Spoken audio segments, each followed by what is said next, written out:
Kua tohua a Brendan Horan hei kai whakataetai I te rohe o tauranga mo te rōpū Aotearoa tuatahi hei te tau e tū mai nei.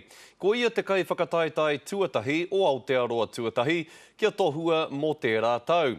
E rongonui ana a Brendan Horan mo tana mahi matapai huarere I te reo tātaki nei I ngā tau o mua, me tōna kaha hoki ki te waiata. Hei tāna mai te wehenga tua Winston Peters I te whare pāremata, kāre anō a tauranga kia whai hua I te ao tō rangapū. I nā rā hoki ko ngā tauira, ngā tai pakeke, me ngā umanga pakupaku. Look, there's a lot of work ahead of us and I'm very concerned about the state of New Zealand's economy. New Zealand First knows the problem, has identified it and has the solution. Hei tāna no he maha ngā kaupapa pai a Aotearoa tuatahi hei oranga mo te motu whānui. O tira I ngā pōtihia ia, ka whakapaukaha ai ia hei oranga mo tauranga moana.